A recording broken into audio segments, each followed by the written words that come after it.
Continuamos refletindo sobre a Páscoa. E neste momento eu quero lembrar com você sobre o Jesus prometido na Páscoa. A palavra de Deus vai nos dizer no livro de Mateus, no capítulo 21, 37. E por último enviou-lhes seu filho dizendo: terão respeito ao meu filho.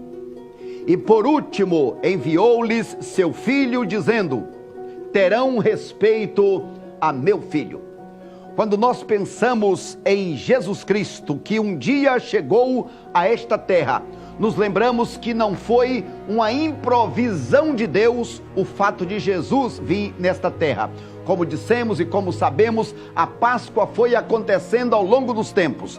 Deus foi preparando a história da humanidade, foi mandando a sequência dos persas, dos gregos, dos romanos e finalmente, na plenitude dos tempos, Jesus veio. Jesus nasceu nesta terra, viveu aqui durante os seus 30 anos. Aos 30 anos ele começou o seu ministério e aos 33 anos ele deu a sua vida para morrer por mim e por você.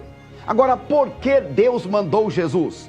O texto vai dizer, Mateus 21, 37, e por último, ou seja, Deus mandou Noé, Deus mandou Abraão, Deus foi mandando homens, pessoas, até que finalmente, depois de João Batista, Jesus veio. Então, quando nós olhamos para Jesus, nos lembramos da palavra de Deus e podemos resumir a história de Jesus em 3 períodos, em 3 momentos.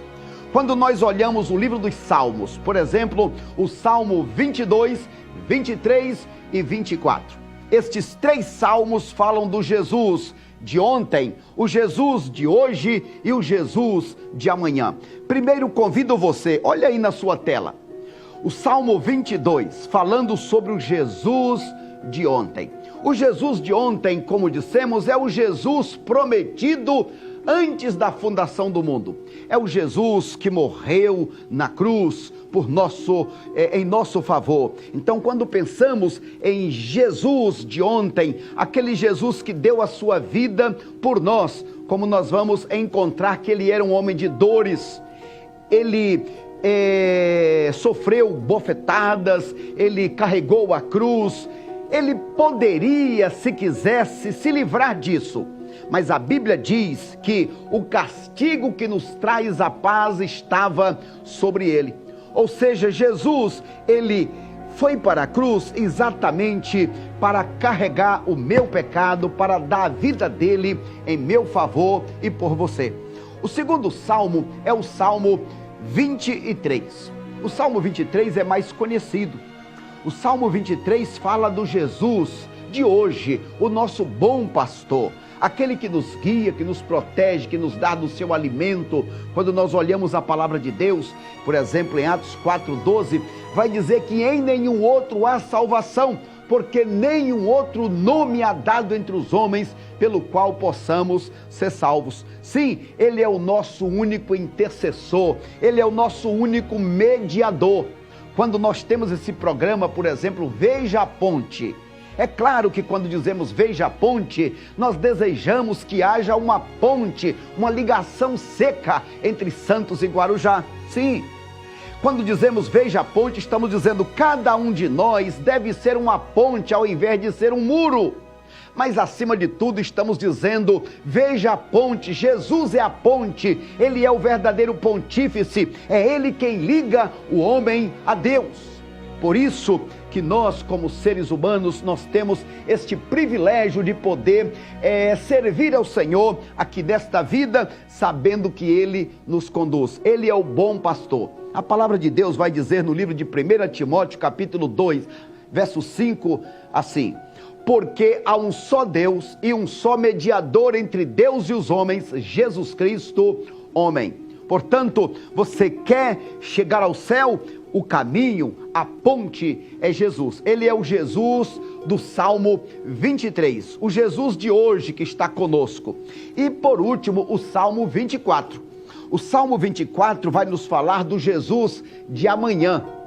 O Jesus de depois, quando terminar a história da humanidade na Terra. Quando todos os presidentes, quando todas as pessoas e todas as épocas, as dispensações passarem, aí começará a verdadeira vida, começará a verdadeira existência. É Ele, Jesus, que não virá mais para receber uma coroa, uma coroa de espinhos na cabeça. Agora Ele vai receber a coroa do Rei dos Reis, do Senhor dos Senhores. Quando Jesus vier, Ele não virá mais como um homem sofredor, para receber bofetadas, cusparadas, não. Ele virá como Rei eterno, como Juiz eterno de todas as pessoas. Sim, a Bíblia diz que Ele vem para abençoar os seus, vem para trazer os seus para a sua presença, mas também virá para julgar e lançar fora aqueles que rejeitarem a Ele. É por isso que está escrito lá no livro de Mateus, capítulo 25, 32. Ele virá para fazer a separação entre os bodes e as ovelhas, entre os que seguem a Ele e os que não seguem. Meu amigo, você pode crer no que quiser, você pode fazer o que quiser, porém, você que nasceu um dia nunca mais vai deixar de existir. Você que nasceu um dia, tenha certeza, vai morrer. Você que morreu um dia, tenha certeza, vai ressuscitar. Você que ressuscitar um dia, tenha certeza, vai comparecer diante de Deus, deste Rei glorioso. E todos que comparecerem diante de Deus vão ser apartados. A grande pergunta de Deus: o que você fez do meu filho? Aquele do Salmo 22, que veio como homem sofredor e que morreu por você. Aquele que é o bom pastor do Salmo 23, você o seguiu? Ele foi o seu pastor? E agora você está diante do grande Rei dos Reis, o Senhor dos Senhores, o Senhor Jesus Cristo. Sim, você que já serve a Jesus, Ele disse que virá para nos buscar, e diz em Apocalipse, capítulo 21, que Ele vai enxugar dos nossos olhos toda lágrima, não haverá mais dor, nem pranto, nem angústia, porque agora existiremos por toda a eternidade na presença dEle. O que Deus deseja é que você seja uma pessoa que viva com Ele aqui na terra, mas se preparando para viver com Ele na grande eternidade. Lembre-se, podemos resumir os episódios da vida de Jesus nestes 3 momentos. O Jesus, por exemplo, do Salmo 22, é o Jesus que ali passou o sofrimento, a angústia, o Jesus que ali, podemos dizer, o Jesus da cruz. O Salmo 22, o Jesus da cruz. O Salmo 23, o Jesus do cajado.